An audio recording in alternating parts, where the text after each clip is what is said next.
Can the title of a poem change the whole meaning of a poem? Let's find out.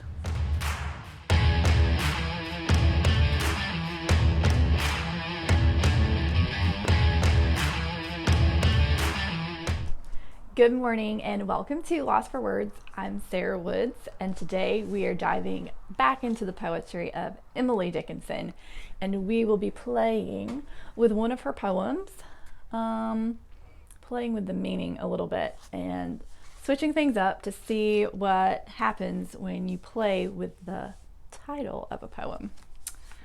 I don't know if you know this or not, but most of Emily Dickinson's poems do not have titles.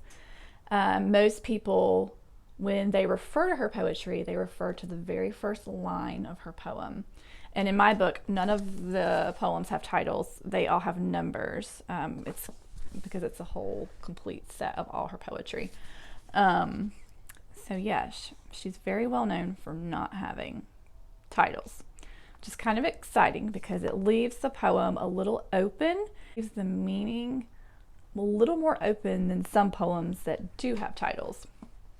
Okay, so we're going to go ahead and jump straight into this poem. It is number 227. All right. Teach him when he makes the names, such an one to say, on his babbling-Berry-lips, as should sound to me, were my ear as near his nest as my thought today, as should sound, forbid us not, some like Emily. Okay, so when I first encounter this poem and I start reading through it, the first question that I have is from the first line, and it says, teach him when he makes the names. So Emily Dickinson is telling somebody to do something. It's sort of like she is telling someone to teach someone else. She said, teach him when he makes the names. And I'm like, I guess for me, my first question is, who is this him? Is it, because it says when he makes the names, who makes the names? Like, is she talking about God? Is she talking about her father? Is she talking about, is this somebody she's in love with, a friend? But depending on who you ascribe to this hymn, it completely changes the meaning of this poem. So let's see. If this hymn were to be God, teach him when he makes the names. Teach God when he makes the names, such an one to say, on his babbling-Berry-lips, as should sound to me. So can you imagine like God up in the sky on he's just these babbling lips, he's just talking and talking, as it sounds to her. She said, were my ear as near his nest as my thought today. So she's saying her thoughts are very close to this hymn.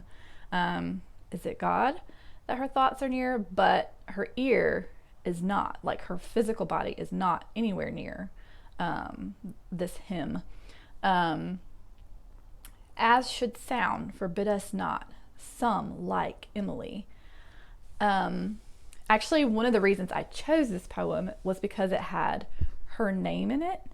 And I just thought that was very interesting to include, to have a poem that she wrote with her own name in it. Like, I don't know, usually, I think a lot of times poetry can kind of be more like people try to separate themselves from their poetry so that it feels like relatable to anyone.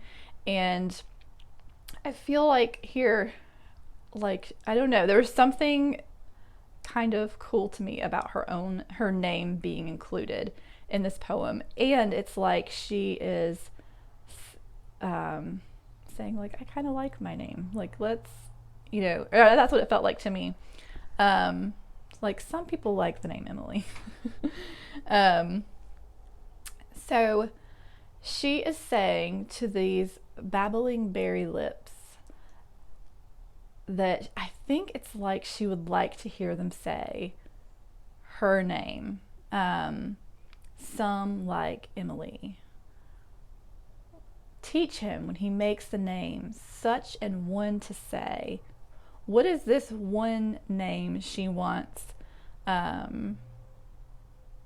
this hymn to say? And it ends with her name. Then she said, forbid us not, some like Emily. So please don't forbid my name, is the kind of feeling at the end that I get from this. But what if you change the hymn, that hymn that is just floating out there? Teach him when he makes the names. Okay, what if this is a father? Teach him when he makes the names such an one to say on his babbling-Berry-lips as should sound to me. She's teach my father, who's on his babbling-Berry-lips. It's always talking, to say this one name. Don't forbid my name. But that's kind of an interesting one to think of, because it says, were my ear as near his nest as my thought today. I believe Emily Dickinson lived in her father's house her whole life. So I doubt it would be her father. Her body was always near to her father. Like, he was always like there, you know? So I feel like that, and I feel like that's a common thing known about Emily Dickinson. So I feel like the father idea sort of doesn't work as well. Okay, so then what if this hymn is somebody she's in love with? Teach him when he makes the names such an one to say on his babbling-Berry-lips as should sound to me. Were my ear as near his nest as my thought today, as should sound. Forbid us not, some like Emily. Is she telling someone she's in love with? That could make sense. Were my ear as near his nest as my thought today. Like, you can imagine Emily Dickinson being in love with somebody who's not near her, that's far from her, and wanting to hear him say her name. Forbid us not, some like Emily. So what do you think? When you read this poem, who would you ascribe this hymn to? It was funny, when I read this poem, I ascribed all the hymns to adult men. Like, they were obviously God. They were it was God, a father, and a lover kind of figure. But this poem completely got flipped upside down for me. I looked this poem up, I Googled it, and there was a lady who had done a blog, and I cannot remember her name right this second, so I will add it I'll add it on the screen so you can see it. I want to give her credit because she has a blog. She had written about this poem, and what I found out was, from her blog, was that this poem, Emily Dickinson wrote this poem after there was a couple that had a baby, and she wrote this poem for this couple after they had the baby. So this poem was about a baby, which completely changes this poem. Because to me, when I first read this poem, like, teach him when he makes the names, like, I was imagining this, like, this powerful person who makes names. And then when she said on his babbling-Berry-lips, I imagined like more like sensual, like red lips that just keep talking. And then were my ears near his nest is my thought today. I imagined somebody that she was in love with, that she wanted to be like near. So I had all these like different thoughts going on. But she says this poem is one of the very few poems that actually has a title, which they did not add in my book, so I could not know this about this poem. But this poem is actually titled Baby. And it's amazing to me how giving this poem a title completely changes all the feeling and the meaning of this word. So now let's read it again, but I want you to imagine Emily Dickinson is talking to this newborn baby that she is wishing to be near, and she wants this baby to learn to say her name, and she wants this baby to be a part of her life, and to it sounds like she just wants to be in relationship with this baby. Okay, so let me read this to you. Teach this baby when he makes the names, such an one to say, on his babbling-Berry-lips. Doesn't that change the like when you know that the babbling-Berry-lips are a baby's lips? Doesn't that completely change the image that you conjure in your head, the feeling? Teach him when he makes. So she's telling. This is who she's telling to teach. She's telling the parents. Teach him when he makes the names, such an one to say on his babbling-Berry-lips as should sound to me. Were my ear as near his nest as my thought today, as should sound, forbid us not, some like Emily. So she's basically telling her friends, these new parents, it's almost like, I wish I were near you, so that I could hear this little baby's babbling mouth, sweet little babbling-Berry-lips. But I'm not, so please teach it my name, so that he can start to get to know me. And I just think that is really precious. So for me, after having this experience where I read this poem, I ascribed a couple different meanings to it that I thought would work, and then discovering it meant something completely different, that it actually had a title. That's a very interesting experience to have with a poem, and to have with writing, to read something and to feel like it means one thing, and then to discover it means something completely different. It's kind of, in some ways, if you are attached to your first meaning, it's can be depressing. It's like, well, dang it, that ruined the poem. But if you're not attached to the meaning that you ascribe to it, then it can be kind of funny. It can be kind of fun to discover that one word can make all the difference in what a poem means. That, to me, that is just amazing. So it just makes me wonder, when it let me see how easy it is to not see the author's intent in the poem, or in the writing. And it just makes me wonder how much throughout history, how much have we done that with poetry and art and like literature and like even religion, like the things that we read in like the Bible, or I don't know, like these old ancient writings, like old stories, like even Greek stories. Like how often do we come to a piece of writing and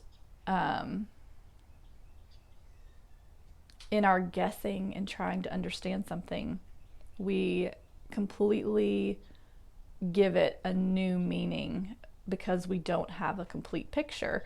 And it's just amazing me. It honestly amazes me the power of one word, that a title, just a one word title, completely brings like a level of clarity to this poem that you would never have had otherwise. I don't know. What do you think? I'm very curious, I'm very curious if when you came to this poem, when I first read it out loud to you, what were the images that it conjured in your head? Like, what kind of hymn did it conjure in your head? And I'll also say this, in the poem, on the written, the way it's typed in here, Emily Dickinson is pretty famous, I think, for capitalizing random words inside her poems. And in this poem, she capitalized him, so teach him, when he makes the names. So she capitalized the him and the he. And I know for me, coming from like a more like Christian background growing up, I was always taught that you like capitalize the H in him and he whenever you're talking about God, because you want people to know that's who you're talking about. So for me, when I see those capitalized hims and he's, for some reason, like, it's almost trained my brain to immediately go to think about God. So those capitalized him and he's would not even make me think of a baby at all. So that, to me, that's kind of amazing. So be curious, has this ever happened to you? Have you ever encountered a piece of writing, a piece of art, a song, anything where you thought it meant one thing, and then upon like more reading and discovering, you found that that piece meant something completely different? Was it disappointing to you, or was it exciting to discover it meant something new? Yeah, I'm curious. I have a feeling this has happened to lots of us. I don't know. But anyway, that is all for today. I'm going to keep it short. Thank you for joining me. I hope you all have a wonderful day, wonderful week. What would we do without the internet and research and people finding out all the nitty-gritty details behind the meaning of poems? So we get to actually understand Emily Dickinson's intent in her poetry instead of only using our imaginations into the poems. Sometimes I actually prefer not having the complete story. I like being able to like play with it and imagine it in different scenarios. But sometimes it is cool to know the author's actual intent. I don't know. What do you think? Do you like a little more mystery, or do you like the facts and the knowledge that let you know the exact meaning of what the author intended? I guess I sort of like both, depending on the day. Anyway, I hope you guys have a great week, and I'll see you next time.